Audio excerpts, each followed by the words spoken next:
Welcome to this week's End of Days Update, coming to you from Oakland, Iowa. Having such a great time here in Fellowship Church. We got into the service this last night. Wonderful. Tonight, if you can, we're about 30 miles east of Omaha. If you're in the area around, come. We'll get into the Word. We'll have a great time. There's something about gathering all the more. Jesus said, as you see the day approaching, to gather all the more. So the End of Days Update is all about that. So we're coming to you every week to look at the different things that point to the coming of the Lord. Specifically, the Ezekiel 38 war, because it's so many things in position for that, because the rapture is signless, but the second coming has tons of signs. So when you watch all of those nations get ready for that event, it lets you know that we're very close. It's interesting that Jesus rebuked the crowd one time, rebuked the Pharisees over and over and over again. But the only time he rebuked the crowd was, he said, you can tell what the weather's going to be, but you don't know your hour of visitation. So he wanted them to know the time. And in the Old Testament, he had one whole tribe dedicated to knowing the times, the tribe of Issachar. So as we get into these things, it's to propel us to push and to go faster. I've never seen a quarterback with 2 minutes left in a football game go, hey, don't show me the play clock. No, they want to know exactly what time it is, because the plays are more crucial at the end of the game.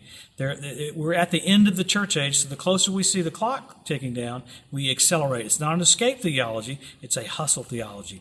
So let's pick up with what's happened this week in Israel. Probably the biggest deal was this last weekend. You had from Gaza, Hamas lobbing missile after missile after missile. You had Israeli Defense Forces retaliated, took out quite a few sites. The thing they came out with today was, though, that none of the people from Hezbollah that fired the missiles got hurt.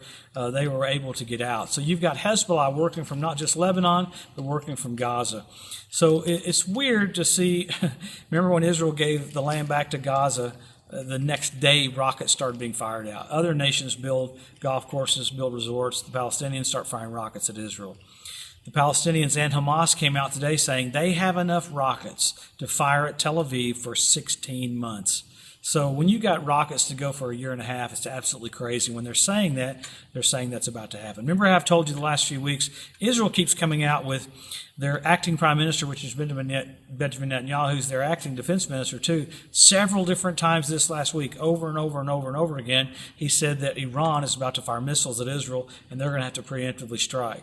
And they've been preemptively striking those in Damascus and other places as well. Why is that a big deal? You've got planes that flew several days in a row from Tehran into Lebanon, 4 different air transport planes with missiles that are being retrofitted for guidance systems that are way more accurate than what they have right now. So all that's taking place right in front of our eyes. You had Iran come out today publicly saying they're enriching up to 5% uranium gas into 1,044 centrifuges.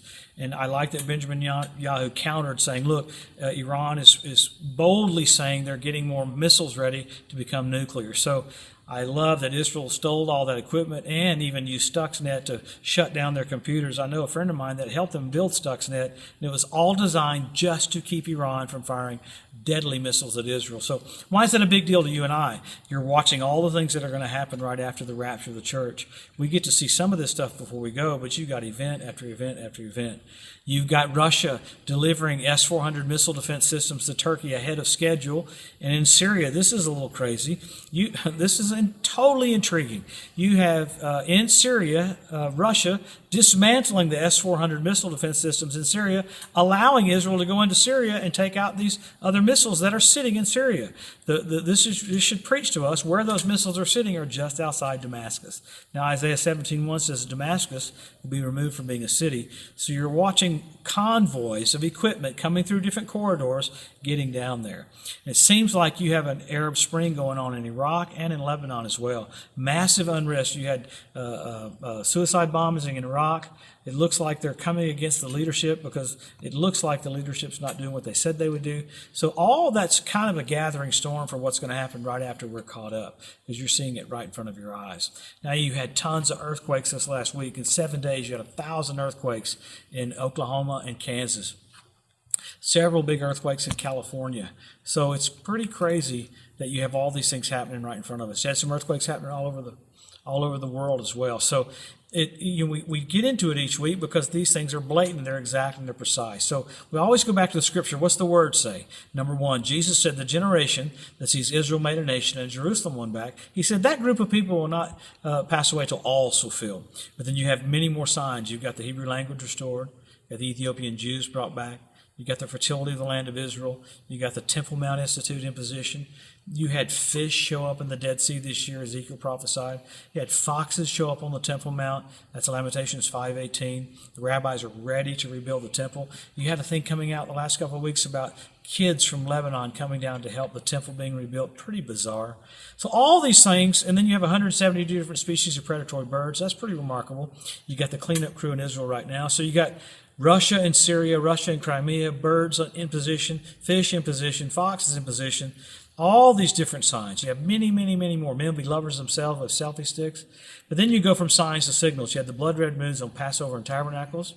Pretty crazy to have that 4 in a row. NASA called it a tetrad. When's the last time you had 4 in a row? Well, that was 1967 when Jerusalem was won back, 1948 when Israel was made a nation, and 1492 when the Jews were kicked out of Spain. Amazing.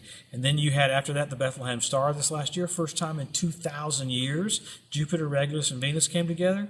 After that, you had Mercury do a flyby the sun. I hear people say, well, nothing happened on the blood red moons. They're indicators, just like you turn your blinker on, you're indicating you're about to turn. So the Lord's so sweet and so merciful. He's got all these signs, all these signals showing us we're about to see Jesus. What do we do as a church? We help our local pastor, help our local church get the message out. This is it. I hear people go, no, those signs have all happened before. No, they've never happened before, only in our generation. Or other people say, well, if you teach on the coming of the Lord, you just get everybody's hopes up. Duh, that's exactly right. It's the hope that purifies you, even as you're pure. Soon, very soon, we're about to see Jesus face to face. Let's lift up our heads. Our redemption is about to draw nigh.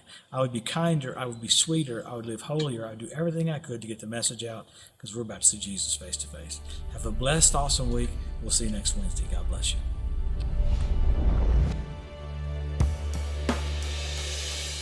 Thanks for joining us today at the End of Days Update. If you'd like to be notified every time there's a new post, just go to the EDU at josephmorris.com and subscribe to receive email alerts.